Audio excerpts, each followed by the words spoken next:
তাহলে দেখা যায় ৬-৭ বছর আগে বা ৭-৮ বছর আগে যে স্বীকৃতি দিল, এর আগের কোনো মৌলভী, কোনো মুফতি, কোনো মুহাদ্দিস, কোনো ফকিহ ওদের নজরে কোনো শিক্ষিতই না, এগুলো মূর্খ।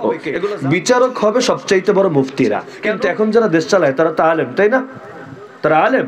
এখন আলেমকে ক্ষমতায় বসালেও সর্বোচ্চ দৌড় হলো ধর্ম মন্ত্রণালয়, এতটুকুই। মানে ওদের ধারণা হুজুররা খালি ধর্ম চালাইতে পারবে, এর বাইরে আর কিছু চালানো সম্ভব না।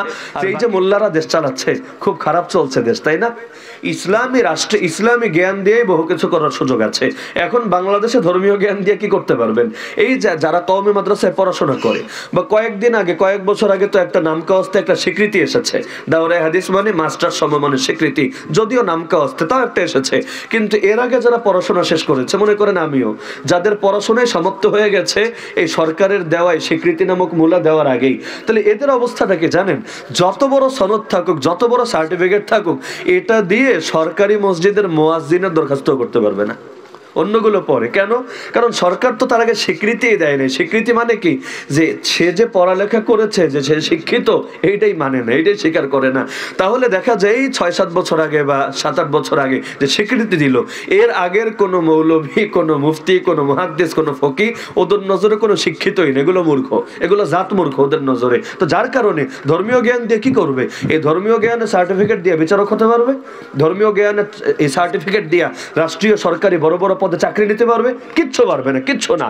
এই কওমি মাদ্রাসাগুলো থেকেও সার্টিফিকেটের জন্য পড়েও না।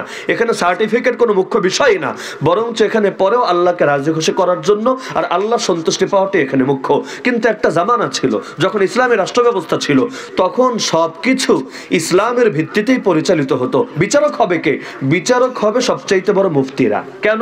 বিচার করবে কি দিয়ে?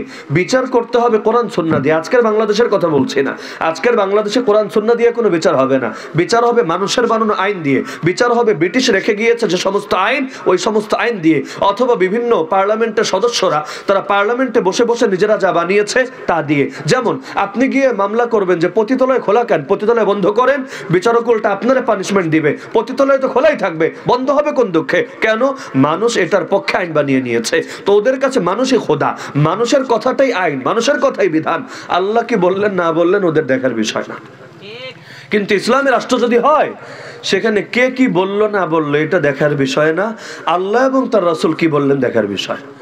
রাষ্ট্রের সবাই মিলে যদি বলে মদের বার খোলা রাখতে হবে, কিন্তু কোরআন যখন বলে দিয়েছে মদ হারাম, তাহলে বিচারক মদের বারকে বন্ধ করে দেওয়ার জন্য অবধারিত নির্দেশ জারি করে দিবে।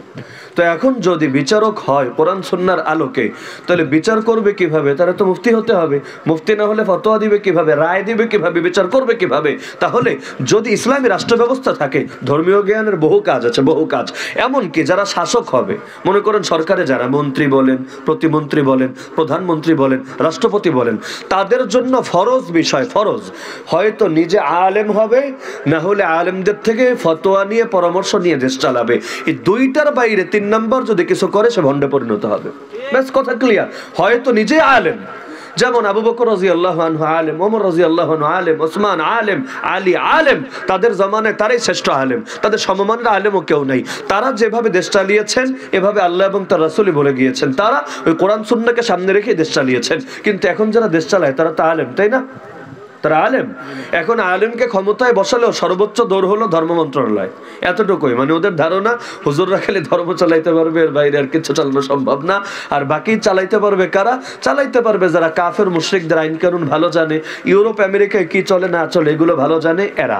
তো এই যে দেখা গিয়েছে, যদি এগুলো ভুয়া, ভুয়া যে আলহামদুলিল্লাহ দুনিয়ার সামনে আসছে। এই যে আফগানিস্তানে মোল্লারা দেশ চালাচ্ছে না, সবই তো মোল্লা, গালি দেয় মানুষ মোল্লা বলে, এমনকি নিজেরাই নামের আগে মোল্লা লেখে, মোল্লা ওমর। এখানে গালি না, এটাই বলি, এটাই সুনামের সাথে যে এই যে মোল্লারা দেশ চালাচ্ছে, খুব খারাপ চলছে দেশ, তাই না? খুব খারাপ চলছে। 3 বছরের মধ্যে আলহামদুলিল্লাহ অর্থনৈতিকভাবে এতটা উন্নত হয়েছে, আমেরিকাও দেখে আফসোস করে, হায় হায় ভাবলাম কি আর হচ্ছে, কিভাবে সম্ভব, এত অল্প সময় কিভাবে আগাচ্ছে। আমরা আগাতে পারতাম যদি আমরা দুর্নীতি বন্ধ করতে পারতাম, ঘুষ বন্ধ করতে পারতাম, সুদ বন্ধ করতে পারতাম। আল্লাহ এমন বরকতের বাড়িধারা নাজিল করে দিতেন, এই বাংলাদেশ দেখেও আমেরিকা আফসোস করতে বাধ্য হতো।